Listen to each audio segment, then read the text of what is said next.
To be a growing movement of climate change doubters and skeptics, and certainly you see in the United States a certain backlash against this movement to do something. Do you feel that happening in Ireland? That people see that there's a potential economic cost when in fact if we don't do what we need to do in terms of climate change, there will be a bigger economic cost. What you have to strive to do is that encourage people to make changes that even in a short term have an impact on. The missing piece that I find, and I'd love maybe if we could talk about it a little bit, is we have very good models of what social entrepreneurs, Ashoka fellows and social entrepreneurs generally are doing. Models of some, cheaper solar, biomass, etc. But how do we scale? How do we get the leveraging that brings to scale and provides? I mean, that's what interests me a lot. It's a matter of scale, and we also have good scientific data, social studies demonstrating that small grassroots movements provide models if leaders look at it. We need to do things differently, we have to do things differently, and what will give us the biggest advantage socially, environmentally and economically is tapping into the resources we have, which is still our people and I believe our sense of community. So what we need are social entrepreneurs like this and leaders like Mary Robinson implementing larger and larger scale success stories back home. Then international agreements can succeed, but not until that is more mainstream. I think if we're going to get scale, when we talk about social inclusion, it should be all of us together. It should be business and our communities and our leaders, all of us working on this, because there are answers, and there's answers to scalability as well, especially if you can get global companies involved. I think what I'm seeing and what I think I've heard from this panel is that development in the future has to be sustainable in the right way we've been hearing about, but also entrepreneurial in the sense so much of development aid has been a focus on, and these are very important, on the health and the education in developing countries, but actually not on jobs, not on empowerment of people in their communities to work their own way out of poverty, just improving education and health. And so we need to continue to do that. I'm not at all decrying that, it's important, especially in the short term until countries build up their own capacity, but also to be much more entrepreneurial. By use of relatively simple modeling techniques, you can demonstrate with rigor the self-benefit, again, even if nobody else does, the self-benefit of moving out into the developing world, expanding your businesses to embrace the developing world and help them survive by sustainability-driven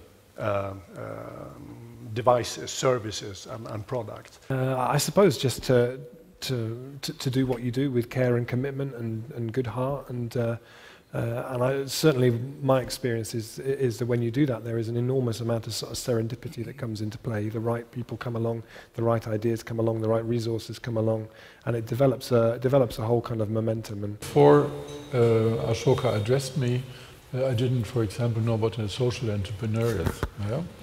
And I learned that, and I'm proud to be a social entrepreneur. I got now my theory of my own conduct, and what I enjoy with Ashoka most is that during the last 2, 3, 4 years I got to know tremendous people. In a way, this financial crisis and economic downturn may be an opportunity to bring home the need for the kind of behavioural change that we're hearing about on this panel. I just wanted to say the one thing that I think really captures who Steve is and what he's done is it came out in the Irish Times on Saturday in the Irish Times magazine, and it was his response to when he went to Sudan in the 1980s. And he said, when you're in a situation like that, you can't just be a tourist. And the thing is, Steve, not everybody thinks like that. I think that really exemplifies a social entrepreneur. It's not thinking that somebody else is going to do it, or isn't it a dreadful problem, but I'm going to do it. And not just because it's something a good person does, but because it has to be done. And it is my great privilege to welcome him as a tremendous social entrepreneur into the Ashoka Fellowship on behalf of Ashoka Ireland and the great team, Paul, Catherine and Erin. and also on the behalf of the other social entrepreneurs from Ashoka, Tara, Dave, Mary and myself, because, Steve, you make us look great. I think we're, again, incredibly privileged that we're the generation that can end hunger. Now we have the ability, for a matter of 10 billion, which is peanuts. If you look at what the banks just had, 10 billion you could provide every malnourished child in the world, and that's 200 million children suffering from chronic malnutrition who will never grow up to achieve their full intellectual potential. And Mary was talking about, empowering people. If a third of the developing world have malnutrition and they cannot use their brains through no fault of their own, they will never be empowered. So having now the capacity to provide nutrient products, the 40 basic nutrients that people need to develop their brain, to the 200 million children, through commercial channels, through public-private partnerships, that is a reality, and that is what we can achieve in our lifetime. We can do it in this generation. That's the great thing. It's a wonderful time to live in. And Ashoka immediately put me in contact with key decision makers and key people who can help us. Mary Nally is a person who makes things happen. Mary has recognised for a long time how older people are undervalued in today's society. And she's taken what we often see as a problem in terms of how we deal with older people and turned that into a real opportunity. I feel very, very privileged. I feel very, very honoured.